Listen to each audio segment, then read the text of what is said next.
Salut la compagnie, c'est Jules Melon et aujourd'hui dans un Ciné Critique, je vais vous parler d'un film français sorti il y a 40 ans, l'un des plus grands succès au box-office de cette année-là, et pourtant on n'en parle plus trop depuis 1985, donc pour les spécialistes, réalisé par Patrice Lecomte, et je crois que c'est sa première incursion hors comédie, même s'il y a toujours des gens avec qui il collaborait avant dans le projet, notamment Michel Blanc, hein, le regretté en personne, qui coécrit le scénario, voilà. Et parmi les acteurs principaux, on retrouve Gérard Lanvin et Bernard Giraudot, qui font ce duo dans un buddy movie d'action un poil aventure, film de casse, ça mélange pas mal de choses. Giraudot, qui à l'époque commençait à être un petit peu le successeur de Jean-Paul Belmondo en termes cascade, etc. Et Gérard Lanvin pas loin. Donc des gens qui avaient déjà joué avec Michel Blanc, par exemple. À leur côté, nous avons, dans un rôle très secondaire, mais elle est là, Christiane Jean, que moi j'ai découvert plus tard dans la série sitcom française, avec production et tout, hein, Les filles d'à côté. Et reconnaissons aussi la présence de Maurice Barrier, qui joue le flic, le supérieur, qui va peut-être traquer les deux hommes, dans une sorte de cavale absolue, pour donc quelque chose qui a, surprenamment peut-être, attirer le grand public à l'époque, et que, peut-être encore plus surprenant, je ne découvre que sur le tard, parce que à cette époque-là, bon déjà j'étais trop jeune, mais même les années par la suite, quand ça repassait à la télé et tout, je m'intéressais plus au cinéma américain, ou alors en mode comédie pour le cinéma français. Il y a peut-être une exception, c'est le Hold Up d'Alexandre Arcadi, avec Belmondo, etc.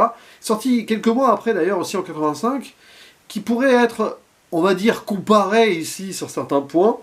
Mais Hold Up, pour moi, c'est une Madeleine de Proust, parce que je l'ai découvert au bon moment.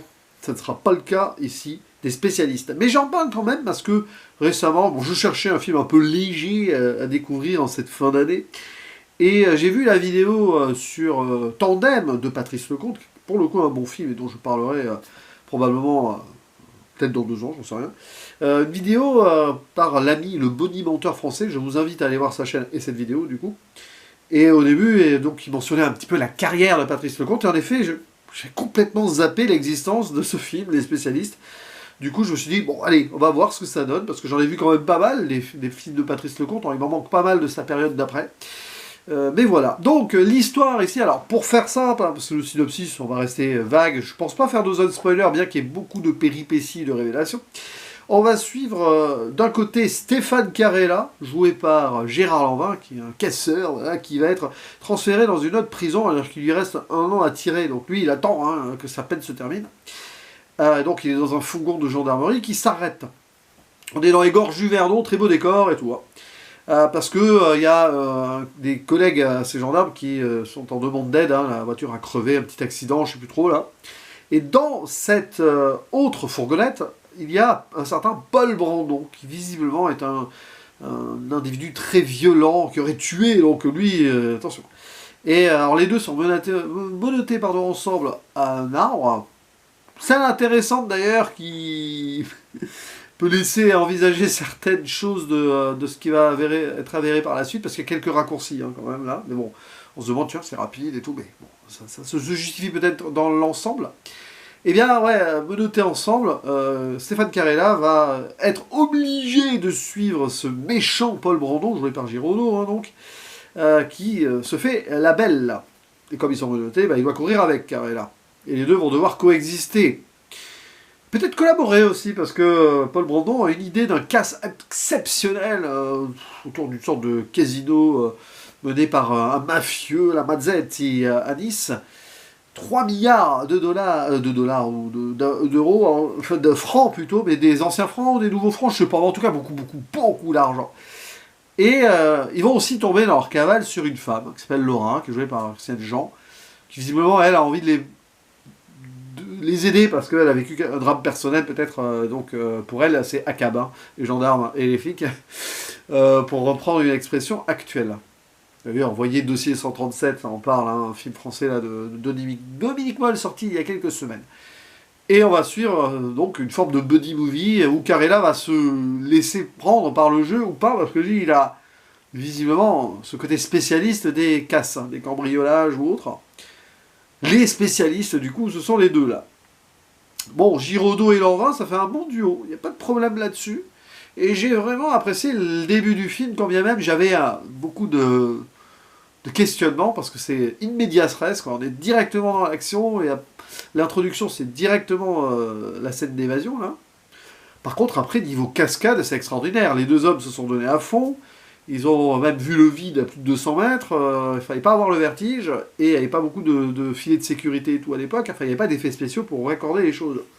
Donc voilà, ils ont pris des risques, et ça se sent. Sur pas mal d'autres scènes par la suite. Mais alors, après, donc, cette magnifique scène avec un panorama et tout, hein, les gorges du Verdon, oui, des décors, Patrice Lecomte qui se donne à fond dans le projet, bah, ça s'essouffle un peu. Parce que le côté buddy movie a du mal à se mettre en place, je trouve. Ça fait redondant, et l'alchimie est là, mais parce qu'ils étaient très potes dans la vraie vie, hein, Giraudot et Lanvin, je crois que c'est la première fois qu'ils jouent ensemble. Mais je sais pas, ça reste un petit peu plan-plan. Le personnage féminin principal est sous-exploité, alors qu'il y avait quand même des promesses. Et après, bon, l'histoire de repérage du casse, où ils se font jouer pour des agents de l'assurance, et le casse en lui-même, ouais, ça manque quand même d'impact. Alors le casse c'est intéressant, avec une musique sympathique, bien qu'elle soit assez inégale, il y a des bons thèmes hein, par moment, composés par Éric de Marsan. Mais oui, les petits moments à l'américaine, tout ça, rendez-vous dans un parking souterrain, poursuite nocturne plutôt vers la fin, voilà. Mais c'est trop rapide, et je pense qu'il y a des problèmes de montage, enfin des problèmes de narration par le montage, c'est pas des problèmes techniques, c'est des choix en fait. Alors je sais pas, Patrice Lecomte n'avait pas, on va dire, l'habitude de faire ce genre de cinéma, on voit qu'il essaye de singer un peu le cinéma donc à l'américaine, mais tout en gardant ce côté un peu gouaille française dans les dialogues, peut-être que ça prend mal, ou que ça paraît un peu désuet de le découvrir aussi tard et que je n'étais pas dans le mood. Enfin, c'est possible, hein, il y a plein de petites raisons comme ça. Mais bon, ouais, on va citer la monteuse du film, Joël H., qui porte bien son nom, c'est terrible à dire. Mais à certains moments, ça ne laisse pas vivre les moments d'action, ou alors c'est trop rapide sur les scènes. C'est-à-dire, par exemple, il y a une très bonne idée de scène nocturne de poursuite à la fin, caméra embarquée, vraiment quelque chose, mais c'est trop bref. Après, on laisse la part belle à des accidents, des booms, des trucs. On se retrouve dans une sorte de décharge chantier à la fin aussi.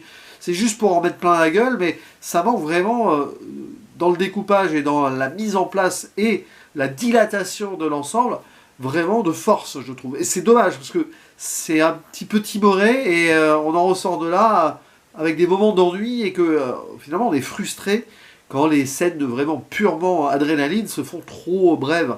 Alors il y a des moments de pause, le film essaye de développer les deux personnages, mais entre atermoiements, révélations et autres twists, machin, je vais rester vague, mais bon, tu peux voir venir les choses ou pas, c'est assez mal amené, donc on s'en fiche du scénario dans les films, mais là, dans un film qui s'appuie trop, j'ai envie de dire aussi sur son scénario, c'est pas trop extraordinaire. Alors Patrice Lecomte et Michel Blanc ont participé bien sûr à l'écriture, mais c'est un certain Bruno Tardon qui a mis la main à la pâte, et c'est pas quelqu'un qui a fait des films très marquants dans ce qu'il a écrit. Hein. De ce que j'ai vu de la liste, en tout cas. Voilà. Mais il y a quand même un travail de cinéma. Eduardo Serra, à la photographie, se débrouille bien, notamment pour les plans d'ensemble de nature et les plans nocturnes. Là, oui. D'ailleurs, c'est un Portugais qui a travaillé beaucoup, qui n'a pas travaillé qu'en France. Hein. Bon, il avait déjà fait. D'ailleurs, c'est marrant parce qu'il y a pas mal de gens qui ont travaillé sur Marche à l'ombre de Michel Blanc, où on voit que finalement, hein, c'était des potes. Hein. Il a beaucoup travaillé en France quand même, hein, Eduardo Serra. Mais je sais qu'il a travaillé pour d'autres. Ouais, non, grosse fatigue. En fait, il a vraiment fait sa carrière pratiquement uniquement en France. J'étais persuadé qu'il avait fait d'autres choses, à part quelques films dans son pays. Mais voilà, donc, c'est pour ça que j'ai pas envie de développer. J'ai pas envie d'être trop dur non plus, mais je pense que je vais l'être quand même dans la notation. Mais ça, c'est purement dans le ressenti. C'est un film qui peut-être était dans son temps, dans son époque, qui a surpris les gens. Giraudot, Lanvin, c'était bankable. Patrice Lecomte aussi. Hein, on est après les bronzés, bon. Mais que après coup, il a fait plus d'entrées que Retour vers le futur. Quand tu penses à ça, c'est fort. Enfin, c'est fort, c'est étonnant presque. Mais c'est vrai que c'est le genre de film. La preuve, hein, j'ai presque. Enfin, j'avais peut-être déjà entendu parler avant, mais j'ai quasiment découvert son existence, enfin, vraiment consciemment.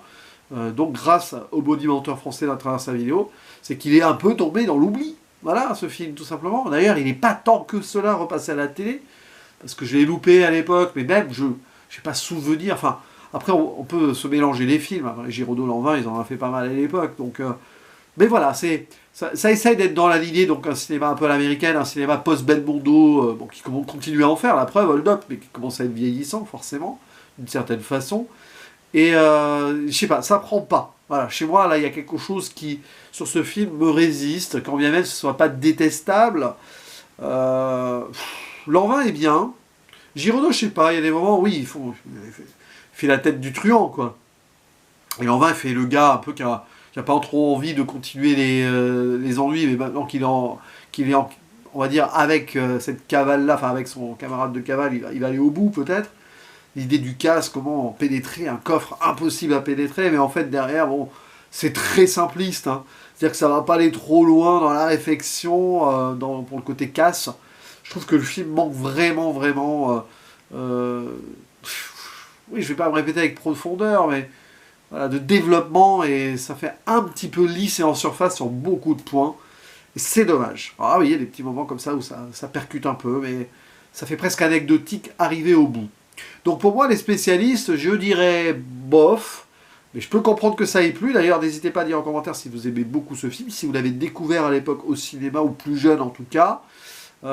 Évidemment, Tandem, c'est autre chose. C'est un film que j'avais une certaine tendresse pour celui-ci, même si je l'ai découvert il y a peut-être une vingtaine d'années. Je le reverrai avec plaisir, le temps venu. Mais là, bon, pour la première incursion hors comédie de Patrice Lecomte, ouais, mais bon, au moins, le succès de ce film lui permettra de faire un tandem qu'il voulait faire depuis bien avant. Donc c'est aussi ça qui est intéressant. C'est-à-dire que même si la réussite de spécialiste, c'est pas trop ça de mon point de vue, c'est quand même quelque chose d'assez... on va dire, qui a permis d'autres choses. Voilà. N'hésitez pas donc à réagir en commentaire, hein, si vous m'avez trouvé trop dur, etc. Et si vous voulez revenir sur certains points en précision, et puis allez voir la vidéo tandem de notre cher bonimonteur français qui parle beaucoup de cinéma français et en détail. Voilà, je vais pas l'imiter. Et je vous dis à la prochaine, ciao.